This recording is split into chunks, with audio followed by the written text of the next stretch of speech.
Good evening from the Thomas and Mack Center at the University of Nevada, Las Vegas. I'm Chris Wallace of Fox News, and I welcome you to the third and final of the 2016 presidential debates between Secretary of State Hillary Clinton and Donald J. Trump. This debate is sponsored by the Commission on Presidential Debates. The Commission has designed the format, 6 roughly 15-minute segments with 2-minute answers to the first question, then open discussion for the rest of each segment. Both campaigns have agreed to those rules. For the record, I decided the topics and the questions in each topic. None of those questions has been shared with the commission or the two candidates. The audience here in the hall has promised to remain silent. No cheers, boos, or other interruptions so we and you can focus on what the candidates have to say. No noise except right now, as we welcome the Democratic nominee for president, Secretary Clinton, and the Republican nominee for president, Mr. Trump.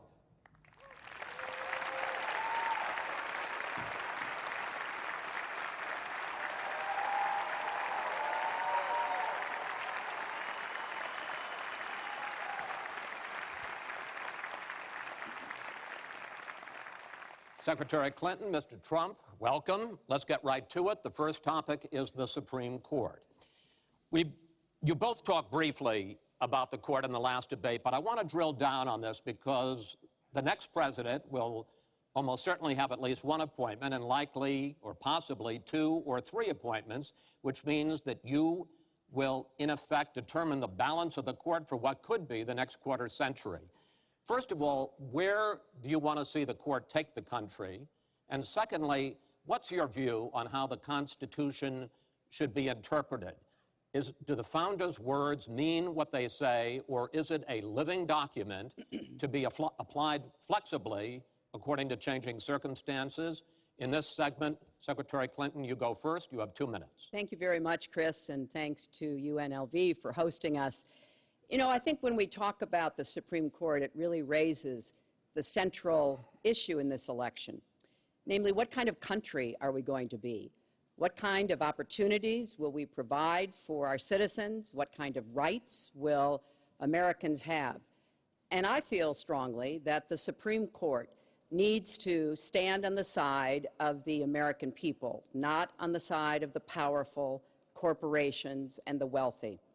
For me, that means that we need a Supreme Court that will stand up on behalf of women's rights, on behalf of the rights of the LGBT community, that will stand up and say no to Citizens United, a decision that has undermined the election system in our country because of the way it permits dark, unaccountable money to come into our electoral system.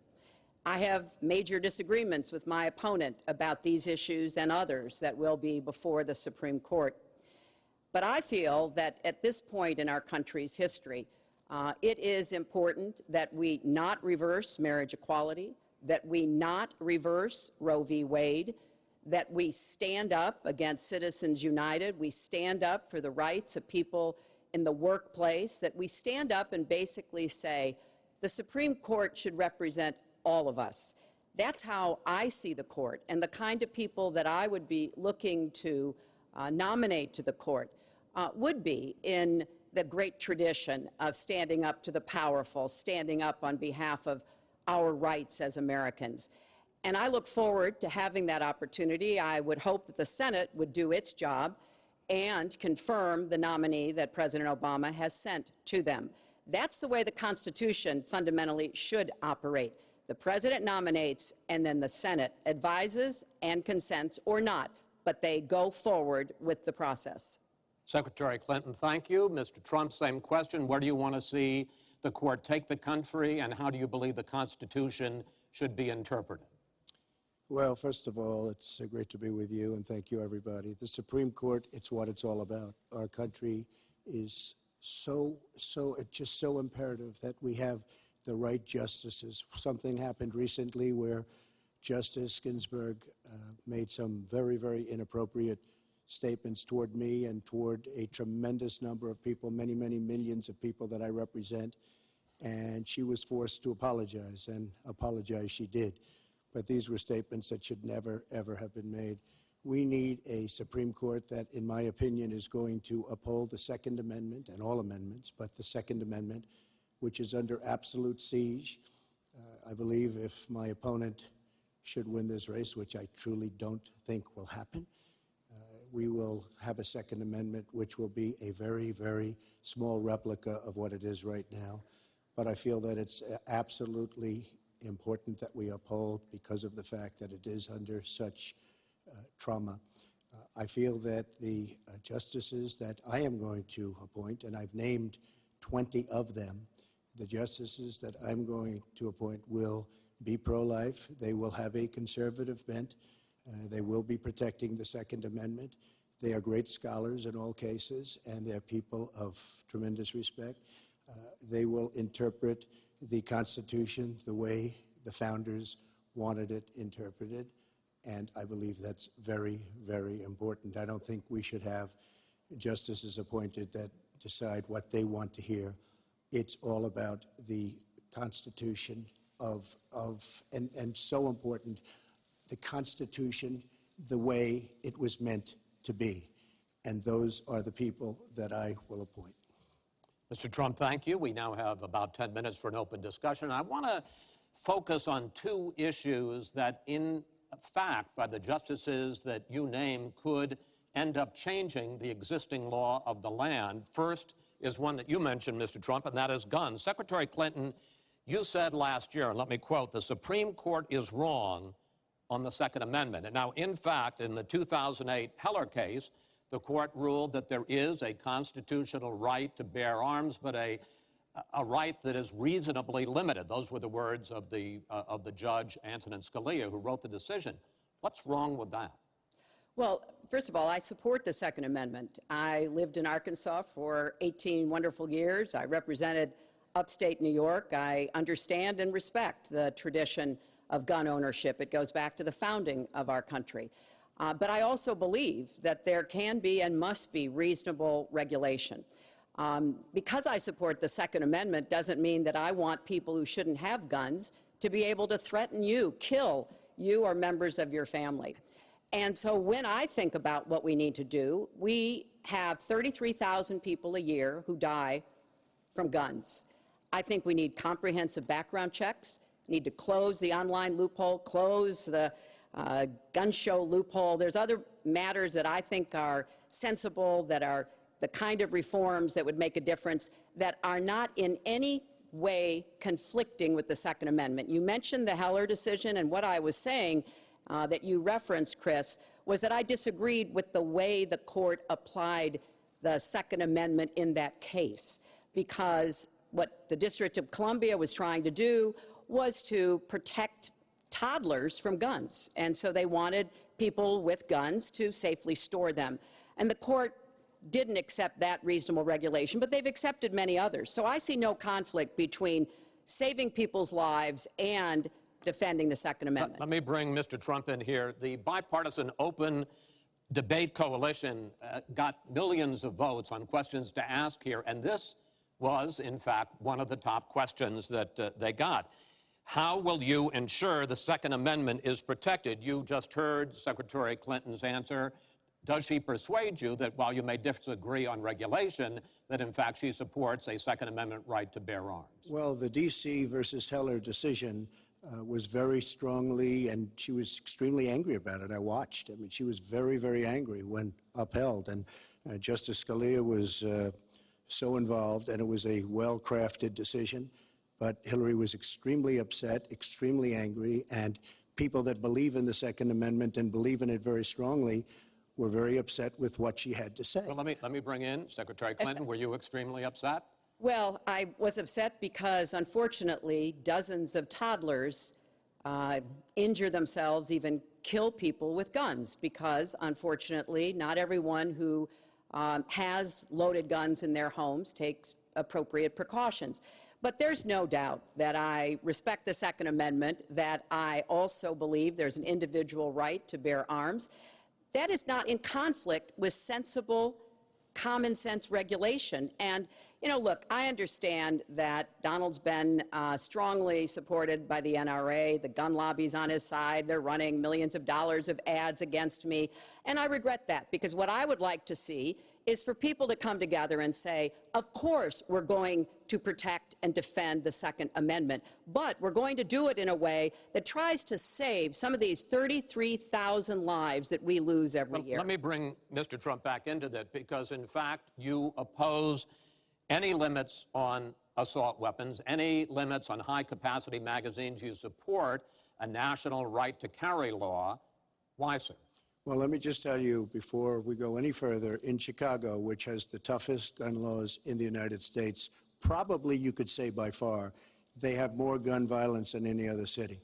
So we have the toughest laws, and you have tremendous gun violence.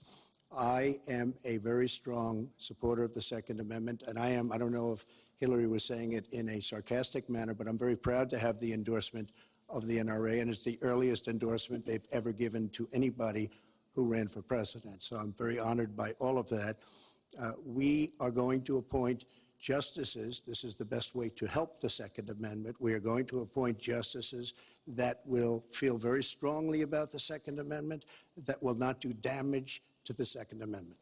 Well, let's pick up on another issue which divides you and the justices that whoever ends up winning this election appoints could have a dramatic effect there, and that's the issue of abortion. Right. Mr. Trump, you're pro-life, but I want to ask you specifically, do you want the court, including the justices that you will name, to overturn Roe v. Wade, which includes, in fact states, a woman's right to abortion? Well, if that would happen, because I am pro-life and I will be appointing pro-life judges, I would think that that will go back to the individual states. But I'm asking you specifically, would you like to... If they overturned it, it'll go back to the states. But what I'm asking you, sir, is do you want to see the court overturn? You've just said you want to see the court protect the Second Amendment. Do you want to see the court overturn Roe v. Wade? Well, if we put another 2 or perhaps 3 justices on, that's really what's going to be, will happen. And that'll happen automatically, in my opinion, because I am putting pro-life justices on the court. I will say this, it will go back to the states, and the states will then make a determination.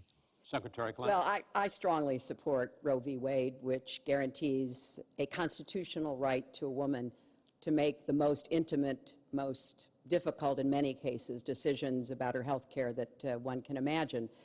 And in this case, it's not only about Roe v. Wade. It is about what's happening right now in America. So many states are putting very stringent regulations on women that block them from exercising that choice, to the extent that they are defunding Planned Parenthood, which, of course, provides all kinds of cancer screenings and other benefits for women in our country. Donald has said he's in favor of defunding Planned Parenthood. He even supported shutting the government down to defund Planned Parenthood. I will defend Planned Parenthood. I will defend Roe v. Wade, and I will defend women's rights to make their own health care decisions. And we have come too far to have that turn back now. And indeed, he said women should be punished, that there should be some form of punishment for women who obtain abortions. And I could just not be more opposed to that kind of thinking. I'm going to give you a chance to respond, but I want to ask you, Secretary Clinton, I want to explore how far you believe the right to abortion goes. You have been quoted as saying that the fetus has no constitutional rights. You also voted against a ban on late-term partial birth abortions. Why? Because Roe v. Wade very clearly sets out that there can be regulations on abortion so long as the life and the health of the mother are taken into account. And when I voted as a senator, I did not think that that was the case. The kinds of cases that fall at the end of pregnancy are often the most heartbreaking, painful decisions for families to make. I have met with women who, toward the end of their pregnancy, get the worst news one could get, that their health is in jeopardy if they continue to carry to term, or that something terrible has happened or just been discovered about the pregnancy. I do not think the United States government should be stepping in and making those most personal of decisions. So you can regulate, if you are doing so with the life and the health of the mother taken into account. Mr. Trump, your reaction, and particularly on this issue of late-term partial birth Well, abortion. I think it's terrible. If you go with what Hillary is saying, in the 9th month, you can take the baby and rip the baby out of the womb of the mother just prior to the birth of the baby.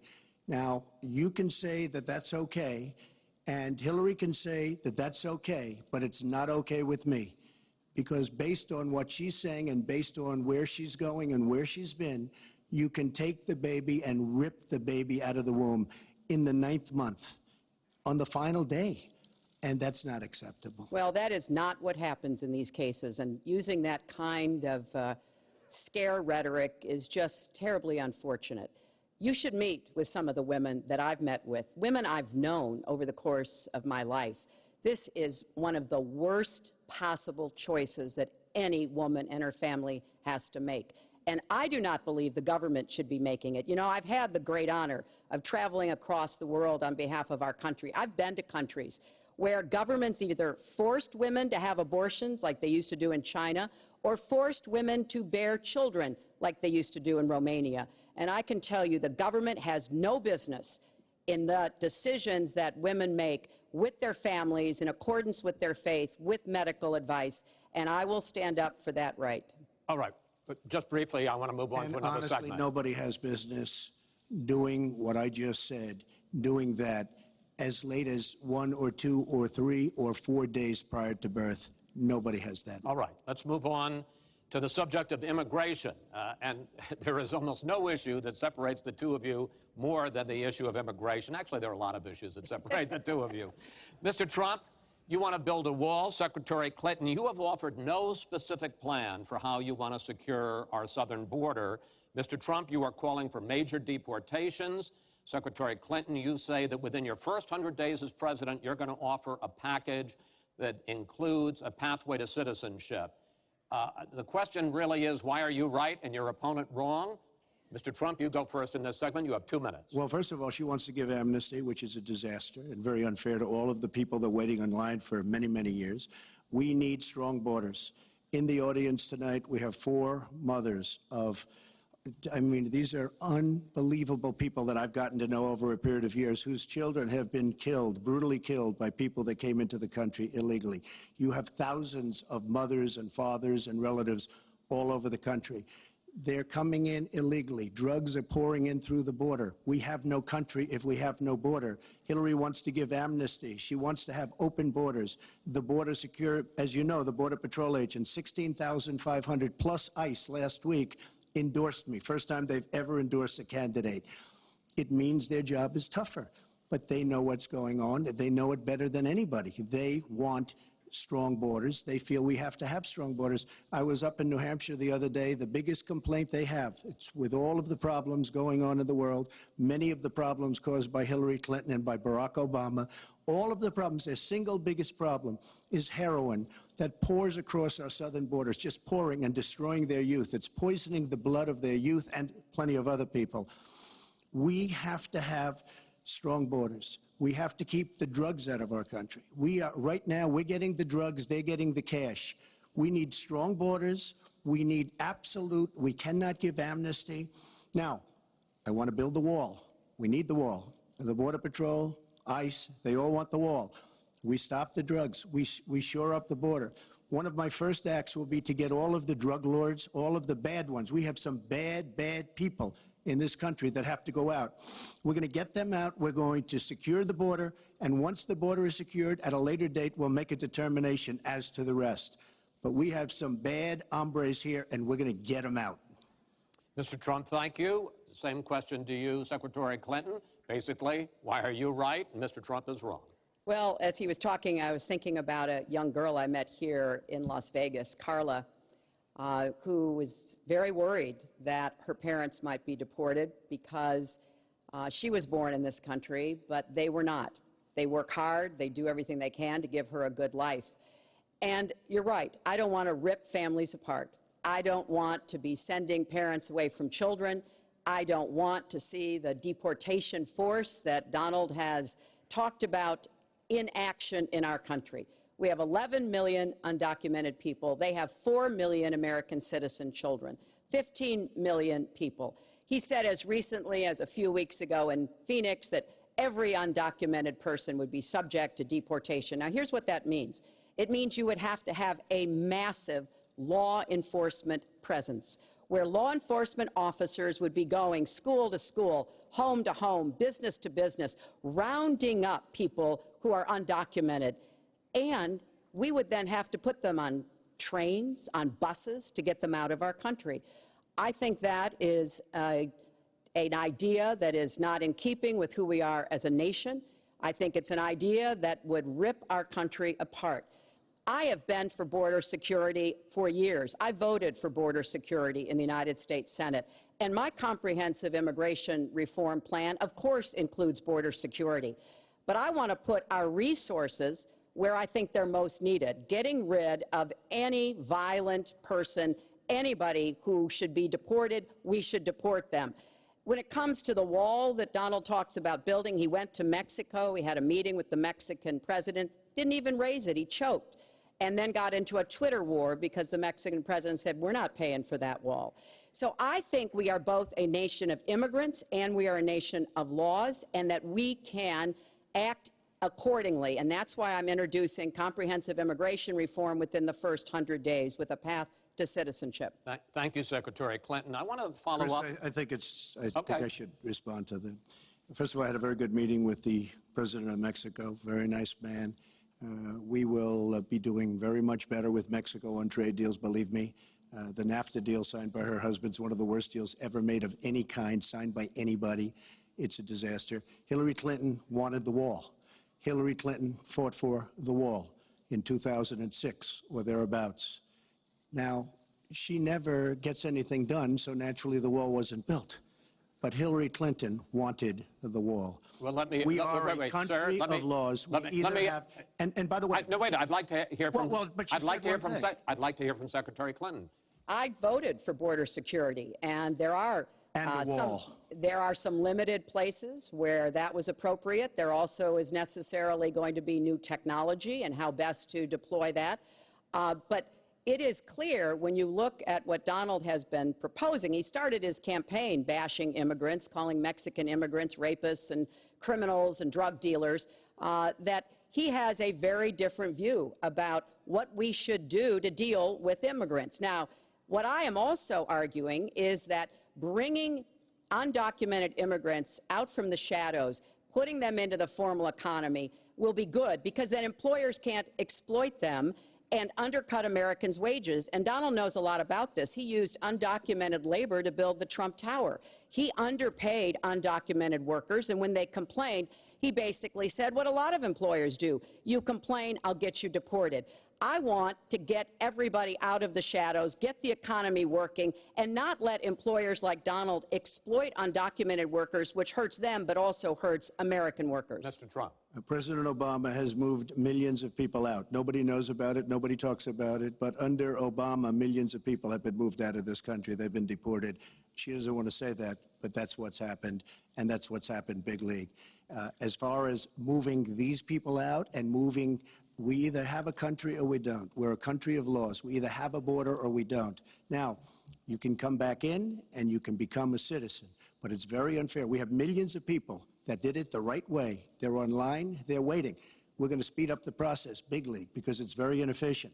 But they're online and they're waiting to become citizens. Very unfair that somebody runs across the border, becomes a citizen. Under her plan, you have open borders. You would have a disaster on trade, and you will have a disaster with your open borders. But what she doesn't say is that President Obama has deported millions and millions of people just the way it is. Secretary Clinton, I want to... We will not have open borders. Well, let me that is a rank mischaracterization. Secretary Clinton. We will have secure borders, but we will also have reform. And this used to be a bipartisan issue. Ronald Reagan was the last president to sign immigration reform, and George W. Bush supported it as well. Secretary Clinton, I want to clear up your position on this issue, because in a speech you gave to a Brazilian bank for which you were paid $225,000, we've learned from the WikiLeaks that you said this, and I want to quote, "My dream is a hemispheric common market with open trade and open borders." So That's Thank the you. question. That's the question. Please quiet, everybody. Is that your dream, open borders? Well, if you went on to read the rest of the sentence, I was talking about energy. You know, we trade more energy with our neighbors than we trade with the rest of the world combined. And I do want us to have an electric grid, an energy system that crosses borders. I think that will be a great benefit to us. But you are very clearly quoting from WikiLeaks, and what's really important about WikiLeaks is that the Russian government has engaged in espionage against Americans. They have hacked American websites, American accounts of private people, of institutions. Then they have given that information to WikiLeaks for the purpose of putting it on the internet. This has come from the highest levels of the Russian government, clearly from Putin himself, in an effort, as 17 of our intelligence agencies have confirmed, to influence our election. So I actually think the most important question of this evening, Chris, is finally, will Donald Trump admit and condemn that the Russians are doing this and make it clear that he will not have the help of Putin in this election, that he rejects Russian espionage against Americans, which he actually encouraged in the past. Those are the questions we need answered. We've never had anything like this happen in any of our elections before. That was a great pivot off the fact that she wants open borders, okay? How did we get onto Putin? Hold on. No. Wait. Hold on, folks, because this is going to end up getting out of control. Let's try to keep it quiet for the candidates and for the American people. Go ahead. Just to finish on the borders. Yes. She wants open borders. People are going to pour into our country. People are going to come in from Syria. She wants 550% more people than Barack Obama. And he has thousands and thousands of people. They have no idea where they come from. And you see, we are going to stop radical Islamic terrorism in this country. She won't even mention the words, and neither will President Obama. So I just want to tell you, she wants open borders. Now we can talk about Putin. I don't know Putin. He said nice things about me. If we got along well, that would be good. If Russia and the United States got along well and went after ISIS, that would be good. He has no respect for her. He has no respect for our president. And I'll tell you what, we're in very serious trouble because we have a country with tremendous numbers of nuclear warheads, 1,800, by the way, where they expanded and we didn't. 1,800 nuclear warheads. And she's playing chicken. Look, Putin, from everything I see, has no respect for this person. Well, that's because he'd rather have a puppet as president of the United States. No puppet. And it's pretty clear. You're the puppet. It's pretty clear you won't admit No, you're that the the puppet. Russians have engaged in cyber attacks against the United States of America, that you encouraged espionage against our people, that you are willing to spout the Putin line, sign up for his wish list, break up NATO, do whatever he wants to do, and that you continue to get help from him because he has a very clear favorite in this race. So I think that this is such an unprecedented situation. We've never had a foreign government trying to interfere in our election. We have 17 intelligence agencies, civilian and military, who have all concluded that these espionage attacks, these cyber attacks, come from the highest levels of the Kremlin, and they are designed to influence our election. I find that deeply disturbing, Secretary and Clinton, I think it's She time has no that you idea take a whether it's stand, Russia, because China, or anybody else. I am not quoting she has myself. No idea. I am quoting Hillary, you 17, have no idea. 17 do you doubt 17 Our military country has and no idea. civilian agencies? Well, Yeah, I he'd doubt rather it. I doubt believe it. Vladimir Putin than the military and civilian intelligence professionals who are sworn to protect us. I find that just absolutely She doesn't frightening. like Trump. Putin because Putin has outsmarted her at every Mr. step Trump, of the way. Excuse me. Putin has outsmarted her in Syria. He's outsmarted her every step of the way. I do get to ask some questions. Yes, that's And I would fine. like to ask you this direct question. The top national security officials of this country do believe that Russia has been behind these hacks.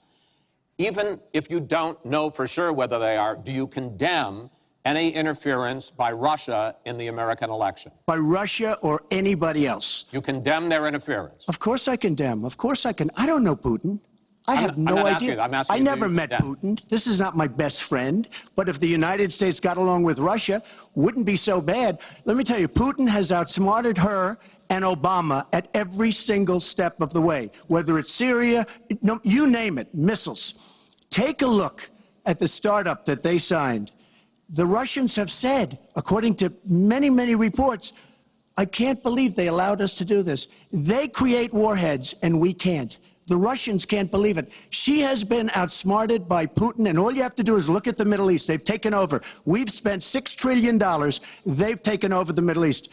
She has been outsmarted and outplayed worse than anybody I've ever seen in any government whatsoever. We're a long way away from immigration, but I'm going to let you finish this topic. Well, you got about 45 seconds. Yeah, and she always will be. I find it ironic that he's raising nuclear weapons. This is a person who has been very cavalier, even casual, about the use of nuclear weapons. He's advocated more countries getting them, Japan, Korea, even Saudi Arabia. He's said, well, if we have them, why don't we use them, which I think is terrifying. But here's the deal. The bottom line on nuclear weapons is that when the president gives the order, it must be followed. There's about 4 minutes between the order being given and the people responsible for launching nuclear weapons to do so. And that's why 10 people who have had that awesome responsibility have come out and in an unprecedented way said they would not trust Donald Trump with the nuclear codes or to have his finger on the nuclear button. I have 200 generals and admirals, 21 endorsing me, 21 Congressional Medal of Honor recipients. As far as Japan and other countries, we are being ripped off by everybody in the world. We're defending other countries. We are spending a fortune doing it. They have the bargain of the century. All I said is we have to renegotiate these agreements because our country cannot afford to defend Saudi Arabia, Japan, Germany, South Korea, and many other places. We cannot continue to afford. She took that as saying nuclear weapons. Look. She's been proven to be a liar on so many different ways. This is just another lie. Well, I'm just quoting you when there's you were no asked quote. about You're not going to find a quote from me. Nuclear competition in Asia. You said, go ahead, enjoy yourselves, folks. That kind and defend of language, yourselves. And defend yourselves. I didn't say nuclear. And defend yourself. The United States has kept the peace through our alliances. Donald wants to tear up our alliances. I think it makes the world safer, and frankly, it makes the United States safer. I would work with our allies in Asia, in Europe, in the Middle East, and elsewhere. That's the only way we're going to be able to keep the peace. We are going to move on to the next topic, which is the economy, and I hope we handle that as well as we did immigration. You also have very different ideas about how to get the economy growing faster. Secretary Clinton, in your plan, government plays a big role. You see more government spending, more entitlements, more tax credits, more tax penalties. Mr. Trump, you want to get government out with lower taxes and less regulation. Yes. We're going to drill down into this a little bit more, but in this overview, please explain to me why you believe that your plan will create more jobs and growth for this country and your opponent's plan will not. In this round, you go first, Secretary Clinton. Well, I think when the middle class thrives, America thrives. And so my plan is based on growing the economy, giving middle class families many more opportunities. I want us to have the biggest jobs program since World War II, jobs in infrastructure and advanced manufacturing. I think we can compete with high-wage countries, and I believe we should. New jobs and clean energy, not only to fight climate change, which is a serious problem, but to create new opportunities and new businesses. I want us to do more to help small business. That's where 2/3 of the new jobs are going to come from.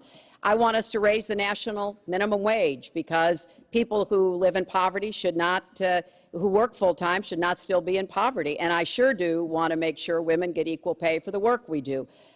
I feel strongly that we have to have an education system that starts with preschool and goes through college. That's why I want more technical education in high schools and in community colleges, real apprenticeships to prepare young people for the jobs of the future.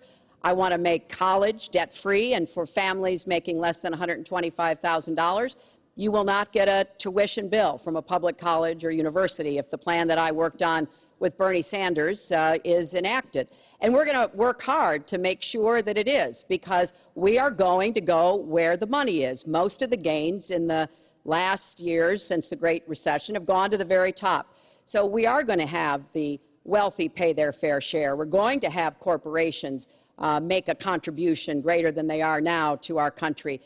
That is a plan that has been analyzed by independent experts, which said that it could produce 10 million new jobs. By contrast, Donald's plan has been analyzed to conclude it might lose 3.5 million jobs. Why? Because his whole plan is to cut taxes, to give the biggest tax breaks ever to the wealthy and to corporations, adding $20 trillion to our debt and causing the kind of dislocation that we have seen before, because it truly will be trickle-down economics on steroids. So the plan I have, I think, will actually produce greater opportunities. The plan he has will cost us jobs and possibly lead to another Great Recession. Secretary, thank you. Mr. Trump, why will your plan create more jobs and growth than Secretary Clinton? Well, first of all, before I start on my plan, her plan is going to raise taxes and even double your taxes. Her tax plan is a disaster.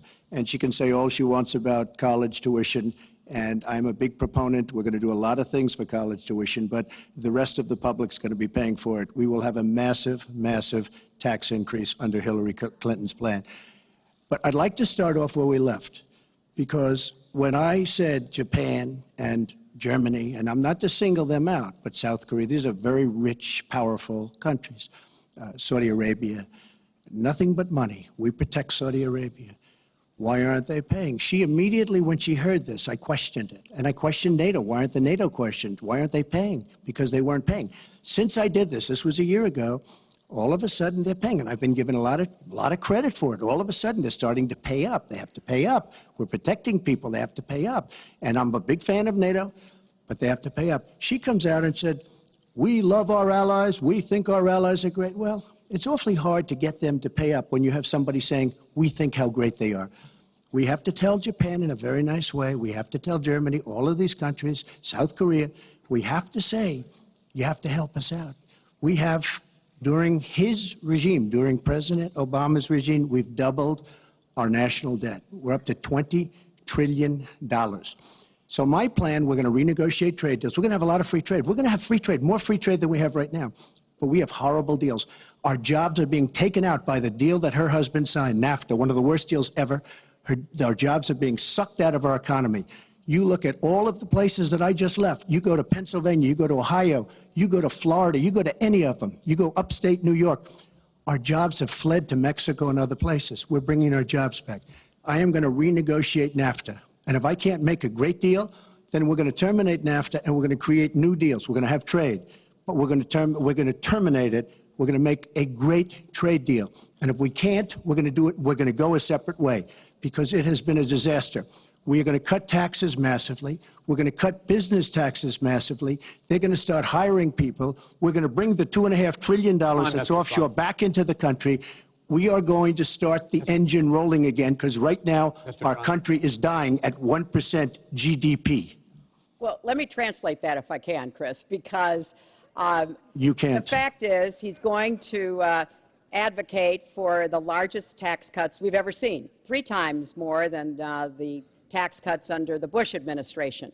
I have said repeatedly throughout this campaign, I will not raise taxes on anyone making $250,000 or less. I also will not add a penny to the debt. I have costed out what I'm going to do. He will, through his massive tax cuts, add $20 trillion to the debt. Well, he mentioned the debt. We know how to get control of the debt. When my husband was president, we went from a $300 billion deficit to a $200 billion surplus, and we were actually on the path to eliminating the national debt. When President Obama came into office, he inherited the worst economic disaster since the Great Depression. He has cut the deficit by 2/3. So, yes, one of the ways you go after the debt, one of the ways you create jobs is by investing in people. So I do have investments in new jobs investments in education, skill training, and the opportunities for people to get ahead and stay ahead. That's the kind of approach that will work. Cutting taxes on the wealthy, we've tried that. It has not worked the way that it has been Secretary promised. Clinton, I want to pursue your plan because in many ways it is similar to the Obama stimulus plan in 2009, which has led to the slowest GDP growth since 1949. Correct. Thank you, sir. You told me in July when we spoke that the problem is that President Obama didn't get to do enough in what he was trying to do with his stimulus. So is your plan basically even more of the Obama stimulus? Well, it's a combination, Chris. And let me say that when you inherit the level of economic catastrophe that President Obama inherited, it was a real touch-and-go situation. I was in the Senate before I became Secretary of State. I've never seen people as physically distraught as the Bush administration team was because of what was happening to the economy.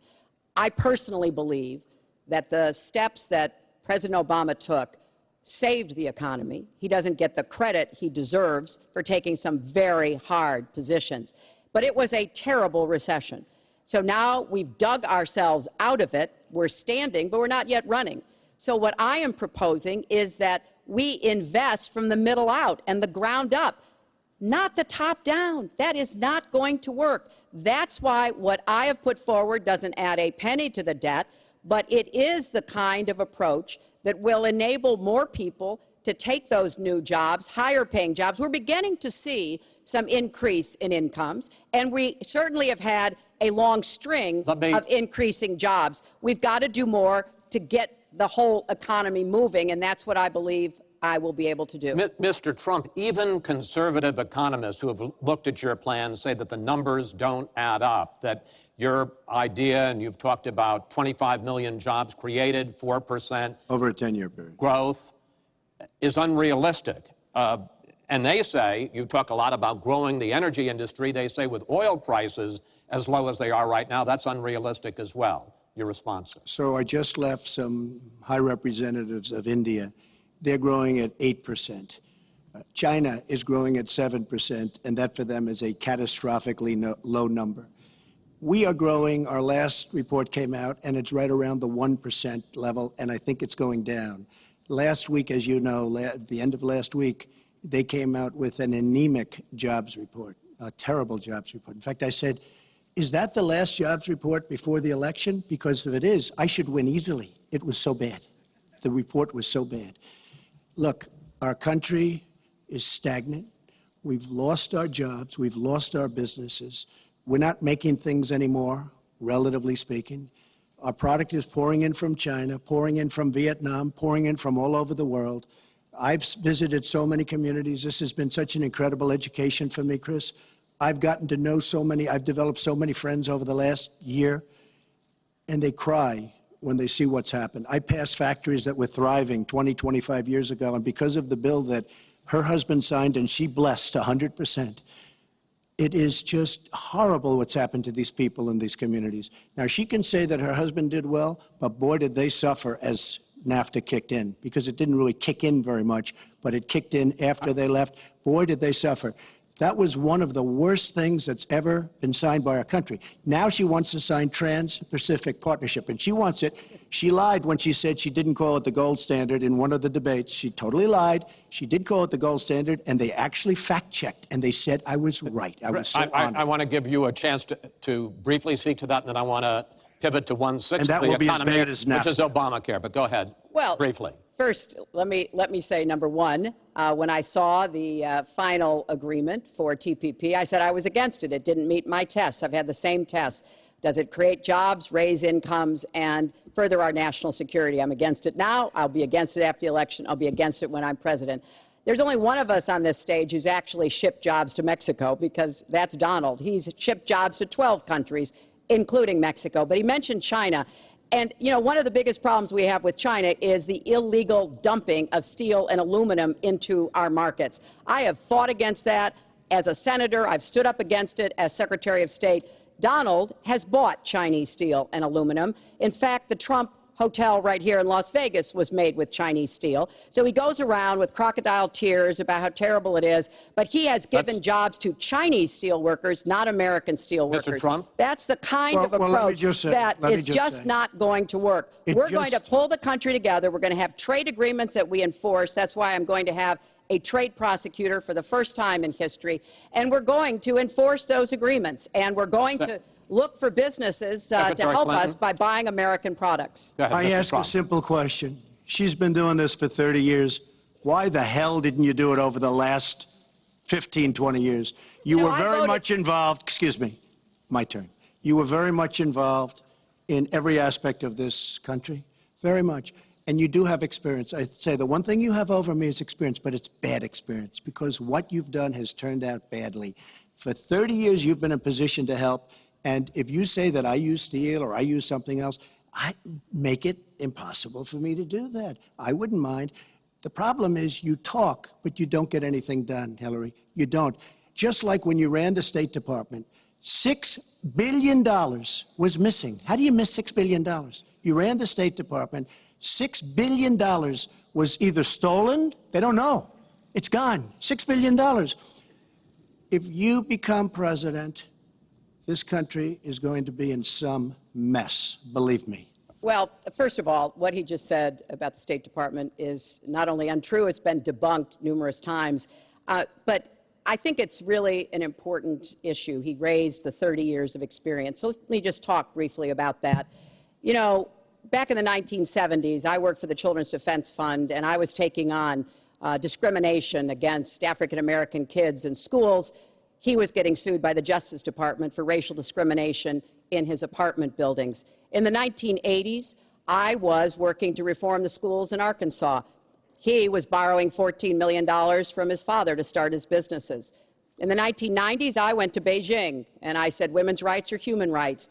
He insulted a former Miss Universe, Alicia Machado, called her an eating machine. And on the day when I was in the Situation Room, monitoring the raid that brought Osama bin Laden to justice, he was hosting the Celebrity Apprentice. So I'm happy to compare my 30 years of experience, what I've done for this country, trying to help in every way I could, especially kids and families, get ahead and stay ahead, with your 30 years, and I'll let the American people make that decision.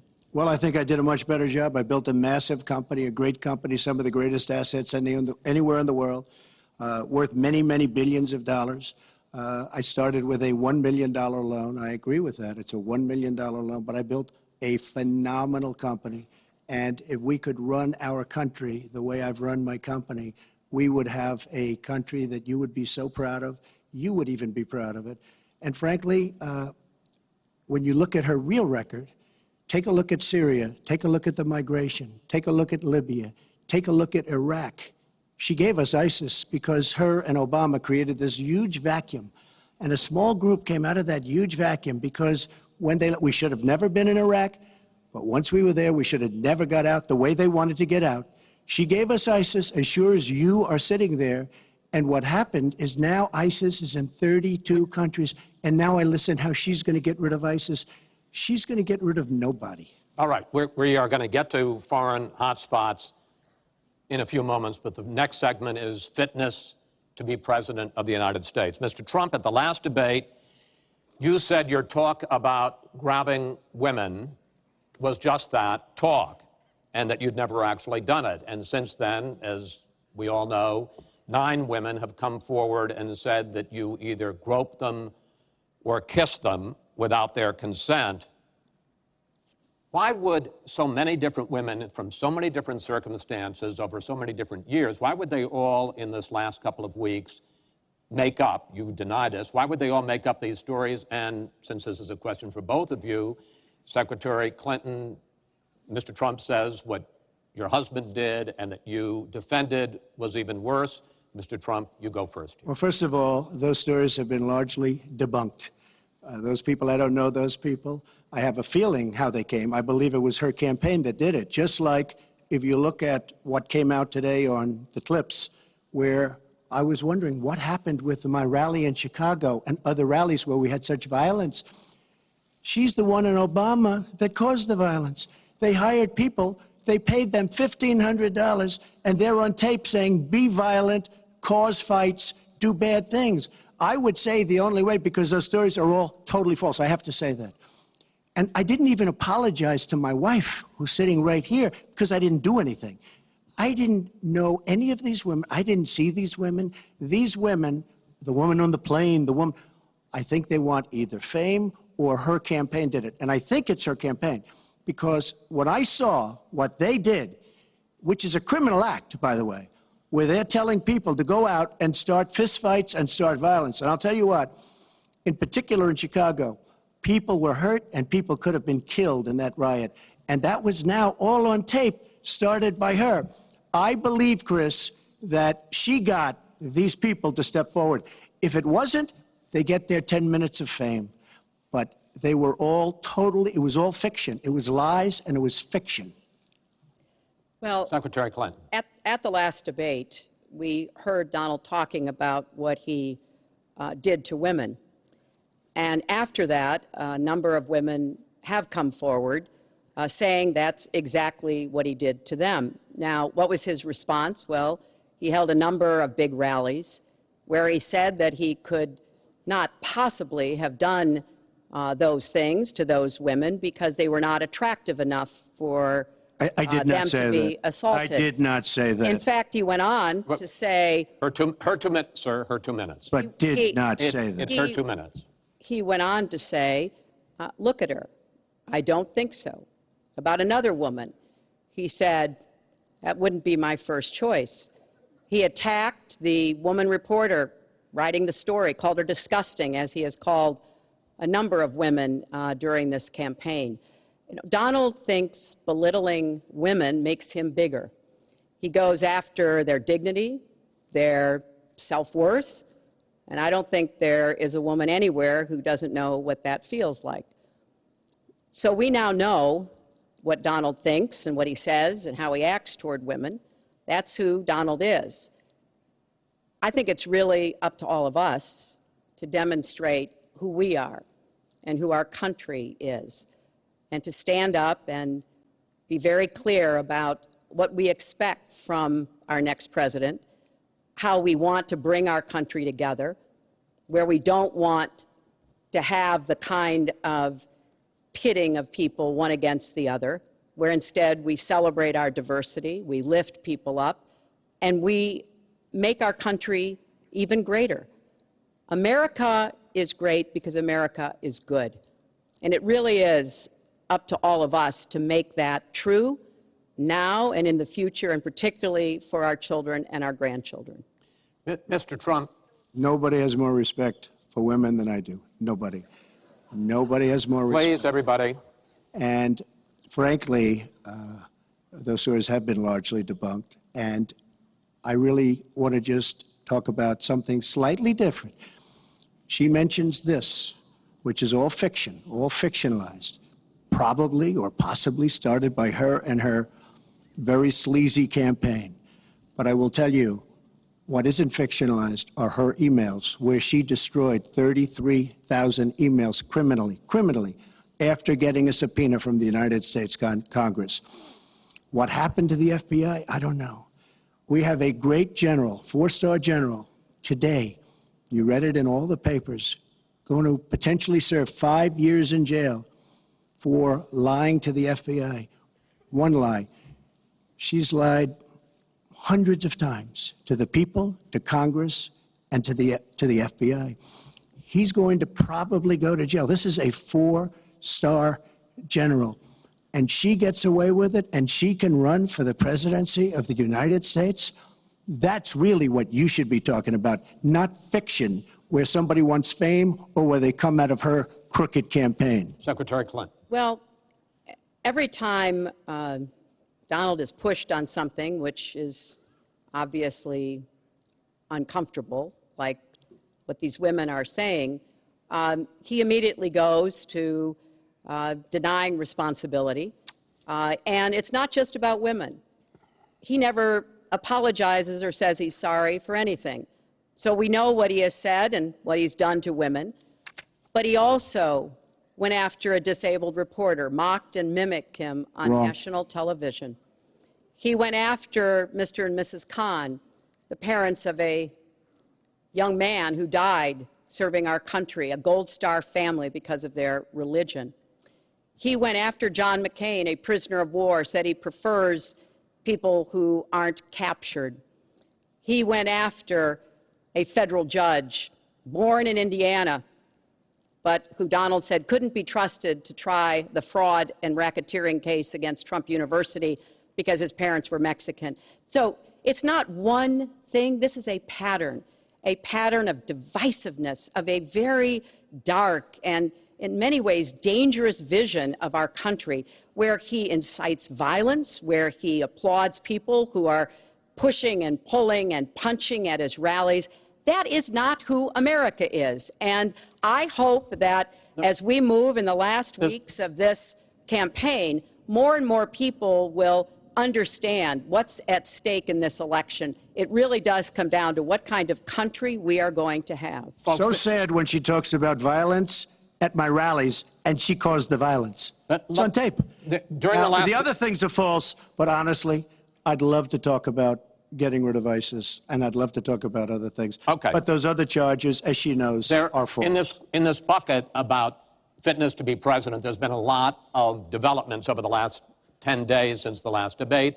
I'd like to ask you about them. These are questions that the American people have. Secretary Clinton, during your 2009 Senate confirmation hearing, you promised to avoid even the appearance of a conflict of interest with your dealing with the Clinton Foundation while you were Secretary of State. But emails show that donors got special access to you. Those seeking grants for Haiti relief were considered separately from non-donors, and some of those donors got government contracts, taxpayer money. Can you really say that you kept your pledge to that Senate committee? And why isn't what happened and what went on between you and the Clinton Foundation, why isn't it what Mr. Trump calls pay to play? Well, everything I did as Secretary of State was in furtherance of our country's interests and our values. The State Department has said that. I think that's been proven. But I am happy. In fact, I'm thrilled to talk about the Clinton Foundation because it is a world-renowned charity. And I am so proud of the work that it does. You know, I could talk for the rest of the debate. I know I don't have the time to do that. But just briefly, the Clinton Foundation made it possible for 11 million people around the world with HIV/AIDS to afford treatment. And that's about half of all the people in the world who are getting treatment. In partnership with the American Health Association, we have made environments in schools healthier for kids, including healthier respectfully, this is an open discussion. Well, it is an open discussion. I understand, and the specific question went to pay for play. Do you want to talk about that? But there is no evidence, but there is a lot of evidence about the very good work and it's a criminal enterprise, and so many people know it. It's a criminal enterprise. Saudi Arabia giving $25 million, Qatar, all of these countries. You talk about women and women's rights. So these are people that push gays off buildings. These are people that kill women and treat women horribly, and yet you take their money.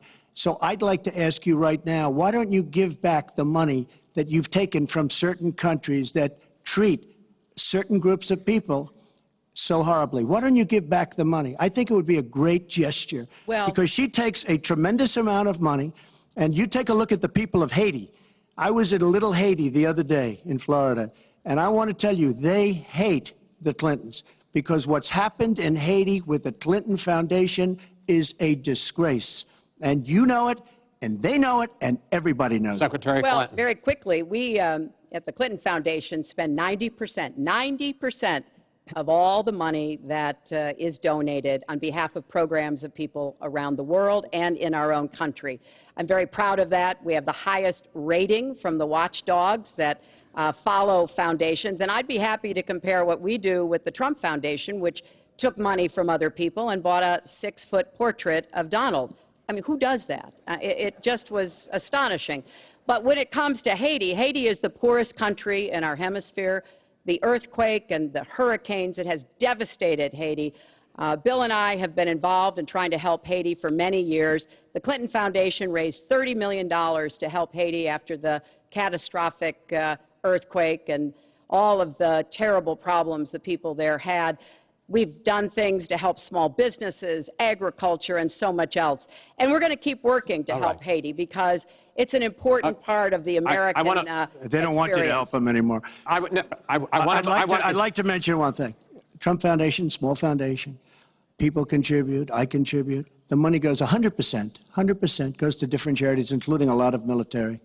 I don't get anything. I don't buy boats. I don't buy planes. What happens is the money goes out. Wasn't some of the money used to settle your lawsuit, sir? No, it was, we put up the American flag, and that's it. They put up the American flag. We fought for the right in Palm Beach to put up the American flag. There was a penalty that was imposed by Palm Beach County, and the money came from your foundation. And by the way, the money went to Fisher House, where they build houses. The money that you're talking about went to Fisher House, where they build houses for veterans and disabled. I want to get into one last... But of course, there's no way we can know whether any of that is true because he hasn't released his tax returns. He is the first candidate ever to run for president in the last 40-plus years who has not released his tax returns. So everything he says about charity or anything else, we can't prove it. You can look at our tax returns. We've got them all out there. But what is really troubling is that we learned in the last debate he has not paid a penny in federal income tax.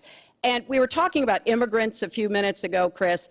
You know, half of all immigrants, undocumented immigrants in our country, actually pay federal income tax. So we have undocumented immigrants in America who are paying more federal income tax than a billionaire. I find that so let me just tell you very astonishing. Simply, we're entitled, because of the laws that people like her pass, to take massive amounts of depreciation and other charges, and we do it. And all of her donors, just about all of them, I know Buffett took hundreds of millions of dollars, George Soros, took hundreds of millions of dollars. Let me just explain. All of her donors, most of her donors have done the same thing as I did. Okay. Well, and you know what you should have done? Folks, we heard and you know, Hillary, what you should have done? You should have changed the law when you were a United States Senator. If you don't like it. Because your donors and your special interests are doing the same thing as I do, except even more so. Well, you should have changed the law, but you won't change the law because you take in so much money. I mean, I sat in my apartment today on a very beautiful hotel down the street, known as Trump. Made with Chinese steel. But I will tell you, I sat there watching ad after ad after ad, false ad, all paid for by your friends on Wall Street that gave so much money because they know you're going to protect them. And frankly, you should have changed the laws. If you don't like what I did, you should have changed the law. Mr. Trump, I want to ask you about one last question in this topic. You have been warning at rallies recently that this election is rigged and that Hillary Clinton is in the process of trying to steal it from you. Your running mate, Governor Pence, pledged on Sunday that he and you, his words, will absolutely accept the result of this election. Today, your daughter Ivanka said the same thing. I want to ask you here on the stage tonight, do you make the same commitment that you will absolutely, sir, that you will absolutely accept the result of this election? I will look at it at the time. I'm not looking at anything now. I'll look at it at the time. What I've seen is so bad. First of all, the media is so dishonest and so corrupt, and the pile-on is so amazing. The New York Times actually wrote an article about it that they don't even care.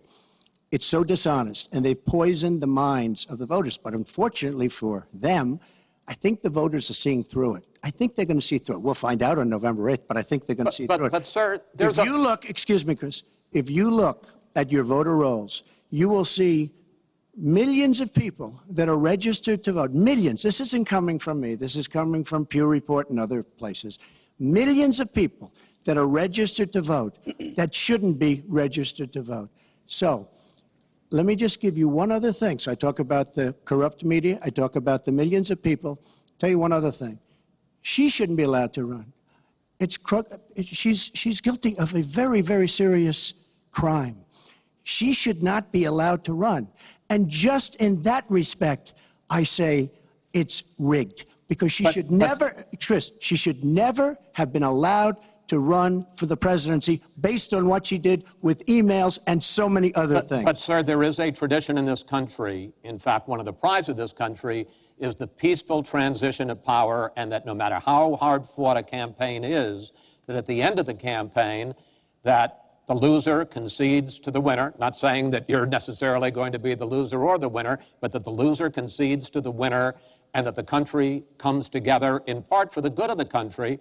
Are you saying you're not prepared now to commit to that principle? What I'm saying is that I will tell you at the time. I'll keep you in suspense. Well, okay? Chris, let me respond to that because that's horrifying. You know, every time Donald thinks things are not going in his direction, he claims whatever it is rigged against him. The FBI conducted a year-long investigation into my emails. They concluded there was no case. He said the FBI was rigged. He lost the Iowa caucus. He lost the Wisconsin primary. He said the Republican primary was rigged against him. Then Trump University gets sued for fraud and racketeering. He claims the court system and the federal judge is rigged against him. There was even a time when he didn't get an Emmy for his TV program 3 years in a row, and he started tweeting that the Emmys were rigged against him. Should have gotten it. This is a mindset. This is how Donald thinks. And it's funny, but it's also really troubling. Okay. You know, that is not the way our democracy works. We've been around for 240 years. We've had free and fair elections. We've accepted the outcomes when we may not have liked them. And that is what must be expected of anyone standing on a debate stage during a general election. You know, President Obama said the other day, when you're whining before the game is even finished, it just shows you're not up to doing the job. And let's be clear about what he is saying and what that means. He is denigrating, he's talking down our democracy. And I, for one, am appalled that somebody who is the nominee of one of our two major parties would take that kind of position. I think what the FBI did and what the Department of Justice did, including meeting with her husband, the Attorney General, in the back of an airplane on the tarmac in Arizona, I think it's disgraceful. I think it's a disgrace. All right. I think we've never had a situation so bad. Hold on, in this folks. country. This doesn't do any good for anyone. Let's please continue the debate, and let's move on to the subject of foreign hotspots. The Iraqi offensive to take back Mosul has begun. If they are successful in pushing ISIS out of that city and out of all of Iraq, the question then becomes, what happens the day after? And that's something that whoever of you ends up as president is going to have to confront. Will you put U.S. troops into that vacuum to make sure that ISIS doesn't come back or isn't replaced by something even worse? Secretary Clinton, you go first in this segment. You have 2 minutes. Well, I am encouraged that there is an effort led by the Iraqi army, supported by Kurdish forces, and also given the help and advice from the number of special forces and other Americans on the ground. But I will not support putting American soldiers into Iraq as an occupying force. I don't think that is in our interests, and I don't think that would be smart to do. In fact, Chris, I think that would be a big red flag waving for ISIS to reconstitute itself. The goal here is to take back Mosul. It's going to be a hard fight. I've got no illusions about that. And then continue to press into Syria to begin to take back and move on Raqqa, which is the ISIS headquarters. I am hopeful that the hard work that American military advisors have done will pay off, and that we will see a really successful military operation. But we know we've got lots of work to do. Syria will remain a hotbed of terrorism as long as the civil war, aided and abetted by the Iranians and the Russians, continue. So I have said, look, we need to keep our eye on ISIS. That's why I want to have an intelligence surge that protects us here at home, why we have to go after them from the air, on the ground, online, why we have to make sure here at home we don't let terrorists buy weapons. If you're too dangerous to fly, you're too dangerous to buy a gun. And I'm going to continue to push for a no-fly zone and safe havens within Syria, not only to help protect the Syrians and prevent the constant outflow of refugees, but to frankly gain some leverage on both the Syrian government and the Russians so that perhaps we can have the kind of serious negotiation necessary to bring the conflict to an end and go forward on a political track. Mr. Trump, same question. If we are able to push ISIS out of Mosul and out of Iraq, would you be willing to put U.S. troops in there to prevent their return or something else? Let me tell you, Mosul's so sad. We had Mosul. But when she left, when she took everybody out, we lost Mosul. Now we're fighting again to get Mosul. The problem with Mosul and what they wanted to do is they wanted to get the leaders of ISIS who they felt were in Mosul. About 3 months ago, I started reading that they want to get the leaders, and they're going to attack Mosul. Whatever happened to the element of surprise? Okay? We announced we're going after Mosul. I've been reading about going after Mosul now for about, how long is it, Hillary? 3 months? These people have all left. They've all left. The element of surprise. Douglas, MacArthur, George Patton spinning in their graves when they see the stupidity of our country. So we're now fighting for Mosul that we had. All she had to do is stay there. Now we're going in to get it. But you know who the big winner in Mosul is going to be after we eventually get it? And the only reason they did it is because she's running for the office of president. And they want to look tough. They want to look good. He violated the red line in the sand. And he made so many mistakes, made all mistakes. That's why we have the Great Migration. But she wanted to look good for the election. So they're going in. But who's going to get Mosul, really? We'll take Mosul eventually. By the way, if you look at what's happening, much tougher than they thought. Much, much tougher, much more dangerous, going to be more deaths than they thought. But the leaders that we wanted to get are all gone because they're smart. They say, what do we need this for? So Mosul is going to be a wonderful thing, and Iran should write us a letter of thank you, just like the really stupid, the stupidest deal of all time, a deal that's going to give Iran absolutely nuclear weapons. Iran should write us yet another letter saying thank you very much. Because Iran, as I said many years ago, Iran is taking over Iraq, something they've wanted to do forever, but we've made it so easy for them. So we're now going to take Mosul, and you know who's going to be the beneficiary? Iran. Boy, are they making, I mean, they are outsmarting. Look, you're not there. You might be involved in that decision, but you were there when you took everybody out of Mosul and out of Iraq. You shouldn't have been in Iraq, but you did vote for it. You shouldn't have been in Iraq, but once you were in Iraq, you should have never left the way. The point is, the big winner is going to be Iran. Well, you know, once again, Donald is implying that he didn't support the invasion of Iraq. I said it was a mistake. I've said that years ago. He has consistently denied what is a very clear fact, that before the invasion, he supported it. And, you know, I just want everybody to go Google it. Google Donald Trump Iraq, and you will see the dozens of sources which verify that he was for the invasion of Iraq. And you can actually hear the audio of him saying that. Now, why does that matter? Well, it matters because he has not told the truth about that position. I guess he believes it makes him look better now, to contrast with me, because I did vote for it. But what's really important here is to understand all the interplay. Mosul is a Sunni city. Mosul is on the border of Syria.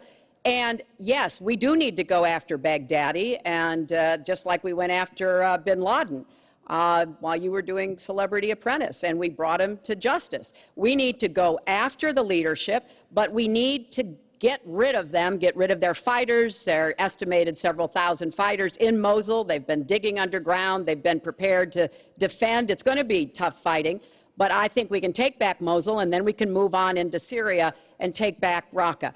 This is what we have to do. I'm just amazed that he seems to think that the Iraqi government and our allies and everybody else launched the attack on Mosul to help me in this election. But that's how Donald thinks, you know. He always is looking for some Chris, we don't gain anything. He has all these Iran is taking over Iraq. Secretary Clinton. Iran is taking over Iraq. We don't gain Secretary Clinton. We would have gained if they did it by surprise. Wait. Secretary Clinton, it's an open discussion. Secretary, we would have gained if they did it by surprise. Secretary, please let Mr. Trump speak. He's unfit, and he proves it every time you are the one that's unfit. You know, WikiLeaks just actually came out. John Podesta said some horrible things about you, and boy, was he right. He said some beauties. And, you know, Bernie Sanders, he said you have bad judgment. You do. And if you think that going into Mosul, after we let the world know we're going in, and all of the people that we really wanted, the leaders, they're all gone. If you think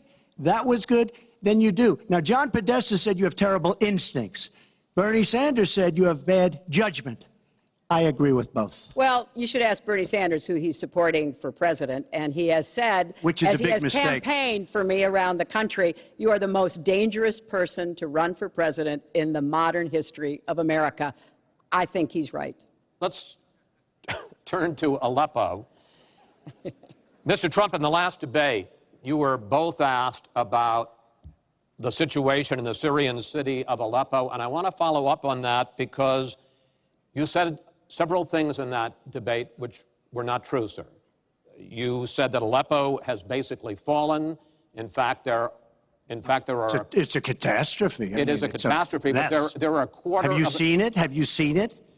Sir, have you seen what's happened to Aleppo? If I might finish my question. Okay, so it hasn't fallen. Take a look at it. Well, there are 250,000 people still living there and being slaughtered. That's right. You also and they are being slaughtered because of bad decisions. If I may just finish here.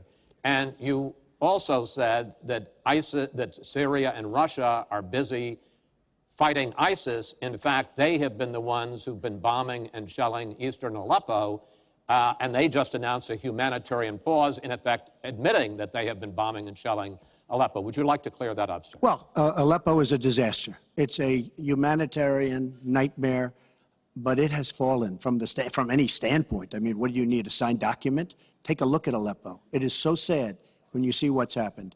And a lot of this is because of Hillary Clinton, because what's happened is by fighting Assad, who turned out to be a lot tougher than she thought, and now she's going to say, oh, he loves Assad. He's just much tougher and much smarter than her and Obama. And everyone thought he was gone 2 years ago, 3 years ago. He aligned with Russia. He now also aligned with Iran, who we made very powerful. We gave them $150 billion back. We give them $1.7 billion in cash. I mean cash, bundles of cash as big as this stage. We gave them $1.7 billion. Now, they have aligned. He has aligned with Russia and with Iran. They don't want ISIS, but they have other things because we're backing rebels. We don't know who the rebels are. We're giving them lots of money, lots of everything. We don't know who the rebels are. And when and if, and it's not going to happen because you have Russia and you have Iran now, but if they ever did overthrow Assad, you might end up with as bad as Assad is, and he's a bad guy. But you may very well end up with worse than Assad. If she did nothing, we'd be in much better shape.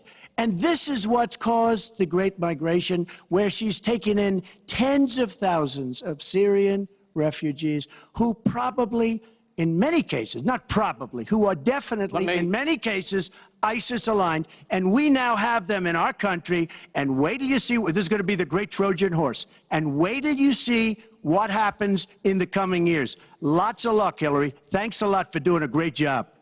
Secretary Clinton, you have talked about, and in the last debate and again today, that you would impose a no-fly zone to try to protect the people of Aleppo and to stop the killing there.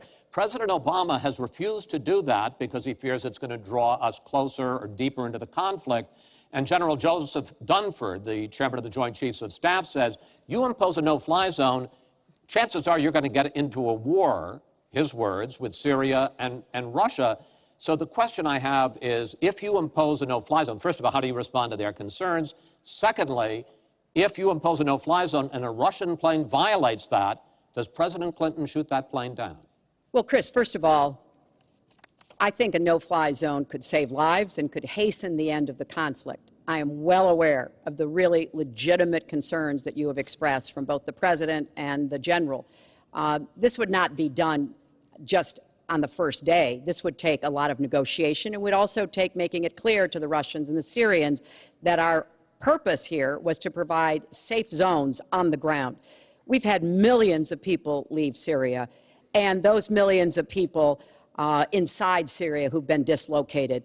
So I think we could strike a deal and make it very clear to the Russians and the Syrians that this was something that we believed was in the best interests of the people on the ground in Syria. It would help us with our fight against ISIS.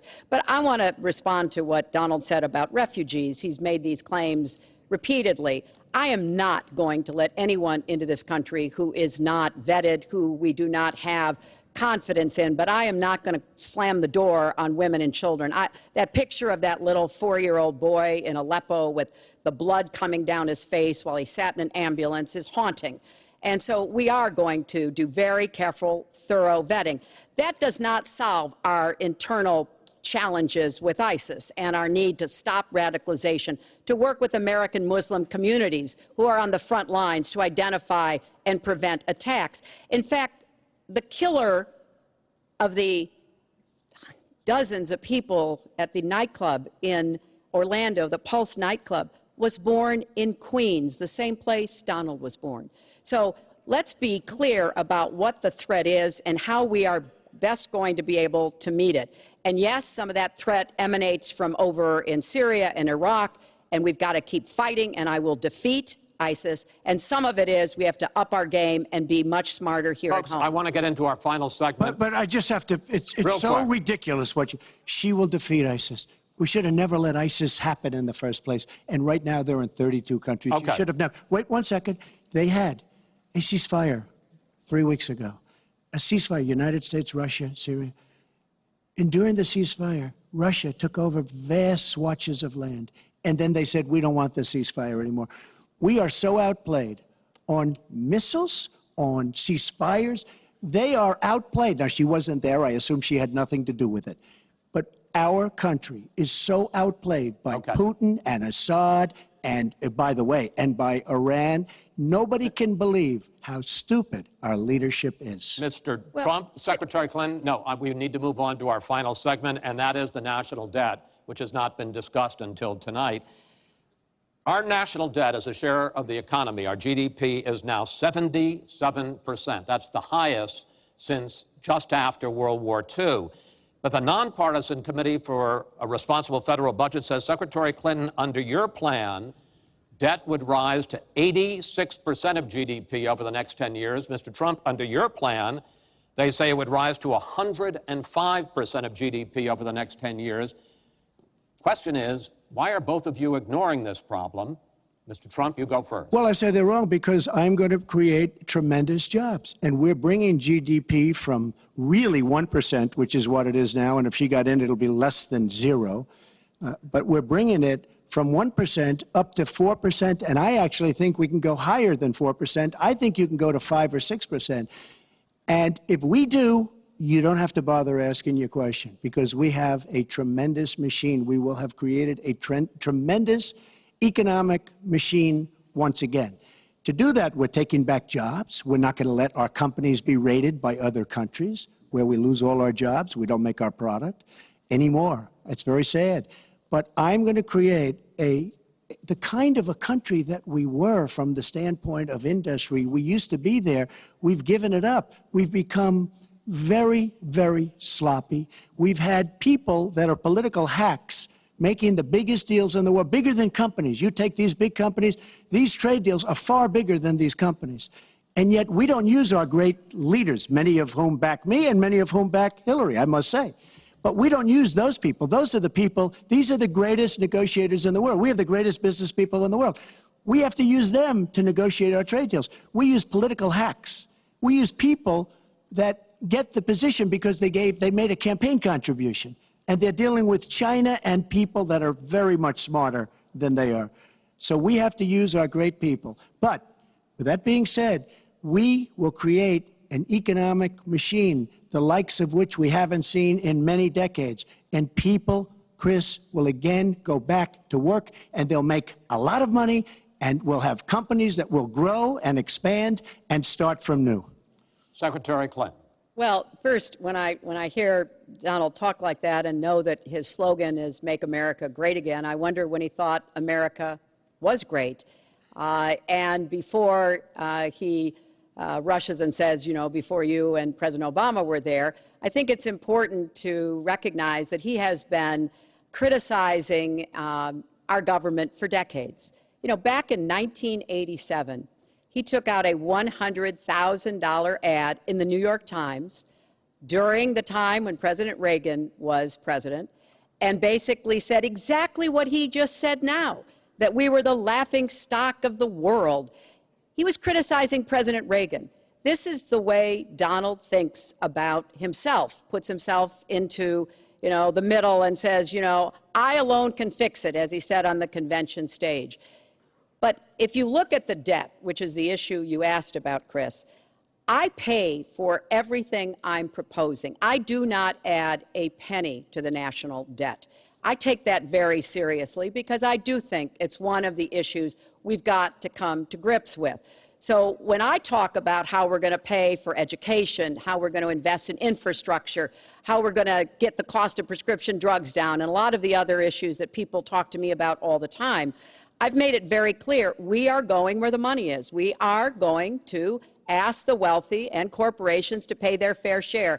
And there is no evidence whatsoever that that will slow down or diminish our growth. In fact, I think just the opposite. We'll have what economists call middle-out growth. We've got to get back to rebuilding the middle class, the families of America. That's where growth will come from. That's why I want to invest in you. I want to invest in your family. And I think that's the smartest way to grow the economy, to make the economy fairer. And we just have a big disagreement about this. It may be because of our experiences. He started off with his dad as a millionaire. I started off with my dad as a small businessman. We've heard this before. I think it's, it's a difference that affects how we see the world and what we want to do with the economy. Time.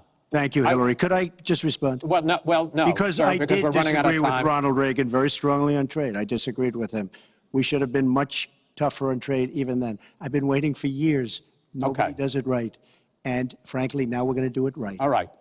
The one last area I want to get into with you in this debate is the fact that the biggest driver of our debt is entitlements, which is 60% of all federal spending. Now, the Committee for Responsible Federal Budget has looked at both of your plans, and they say neither of you has a serious plan that is going to solve the fact that Medicare is going to run out of money in the 2020s, Social Security is going to run out of money in the 2030s, and at that time, recipients are going to take huge cuts in their benefits. So, in effect, the final question I want to ask you in this regard is, and let me start with you, Mr. Trump, would President Trump make a deal to save Medicare and Social Security that included both tax increases and benefit cuts, in effect, a grand bargain on entitlements? I'm cutting taxes. We're going to grow the economy. It's going to grow at a record rate. But that's not going to help on entitlements. It's going to totally help you. And one thing we have to do, repeal and replace the disaster known as Obamacare. It's destroying our country. It's destroying our businesses, our small business, and our big businesses. We have to repeal and replace Obamacare. You take a look at the kind of numbers that will cost us in the year 17. It is a disaster if we don't repeal and replace. Now, it's probably going to die of its own weight, but Obamacare has to go. The premiums are going up 60, 70, 80%. Next year, they're going to go up over 100%. And I'm really glad that the premiums have started. At least the people see what's happening, because she wants to keep Obamacare and she wants to make it even worse. And it can't get any worse. Bad health care at the most expensive price. We have to repeal and replace Obamacare. And Secretary Clinton, same question, because at this point, Social Security and Medicare are going to run out. The trust funds are going to run out of money. Will you, as president, will you consider a grand bargain, a deal that includes both tax increases and benefit cuts to try to save both programs? Well, Chris, I am on record as saying that we need to put more money into the Social Security Trust Fund. That's part of my commitment to raise taxes on the wealthy. My Social Security payroll contribution will go up, as will Donald's, assuming he can't figure out how to get out of it. But what we want to do is to replenish the Social Security Trust Fund by making sure that we have sufficient resources. And that will come from either raising the cap and or finding other ways to get more money into it. I will not cut benefits. I want to enhance benefits for low-income workers and for women who have been disadvantaged by the current Social Security system. But what Donald is proposing with these massive tax cuts will result in a $20 trillion additional national debt. That will have dire consequences for Social Security and Medicare. And I'll say something about the Affordable Care Act, which he wants to repeal. The Affordable Care Act extended the solvency of the Medicare Trust Fund. So if he repeals it, our Medicare problem gets worse. What we need to do is go after the long-term health care drivers. We've got to get costs down, increase value, emphasize wellness. I have a plan for doing that, and I think that we will be able to get entitlement spending under control with more resources and smarter decisions. This is the final time, probably to both of your delight, that you're going to be on the stage together in this campaign. I would like to end it on a positive note. You had not agreed to closing statements, but it seems to me in a funny way that might make it more interesting because you haven't prepared closing statements. So I'd like you each to take it. We're going to put a clock up, a minute, as the final question in the final debate to tell the American people why they should elect you to be the next president. This is another new mini segment. Secretary Clinton, it's your turn to go first. Well, I would like to say to everyone watching tonight that I'm reaching out to all Americans, Democrats, Republicans, and independents, because we need everybody to help make our country what it should be, to grow the economy, to make it fairer, to make it work for everyone. We need your talents, your skills, your commitment, your energy, your ambition. You know, I've been privileged to see the presidency up close. And I know the awesome responsibility of protecting our country and the incredible opportunity of working to try to make life better for all of you. I have made the cause of children and families really my life's work. That's what my mission will be in the presidency. I will stand up for families against powerful interests, against corporations. I will do everything that I can to make sure that you have good jobs with rising incomes, that your kids have good educations from preschool through college. I hope you will give me a chance to serve as your president. Secretary Clinton, thank you. Mr. Trump? She's raising the money from the people she wants to control. Doesn't work that way. But when I started this campaign, I started it very strongly. It's called Make America Great Again. We're going to make America great. We have a depleted military. It has to be helped, has to be fixed. We have the greatest people on earth in our military. We don't take care of our veterans. We take care of illegal immigrants, people that come into the country illegally, better than we take care of our vets. That can't happen. Our policemen and women are disrespected. We need law and order, but we need justice too. Our inner cities are a disaster. You get shot walking to the store. They have no education. They have no jobs. I will do more for African Americans and Latinos than she can ever do in 10 lifetimes. All she's done is talk to the African Americans and to the Latinos. But they get the vote, and then they come back. They say, we'll see you in 4 years. We are going to make America strong again, and we are going to make America great again, and it has to start now. We cannot take 4 more years of Barack Obama, and that's what you get when you get her. Thank you both. Secretary Clinton, hold on just a moment, folks. Secretary Clinton, Mr. Trump, I want to thank you both for participating in all 3 of these debates. That brings to an end this year's debate sponsored by the Commission on Presidential Debates. We want to thank the University of Nevada, Las Vegas, and its students for having us. Now the decision is up to you. While millions have already voted, Election Day, November 8th, is just 20 days away. One thing everyone here can agree on, we hope you will go vote. It is one of the honors and obligations of living in this great country. Thank you, and good night.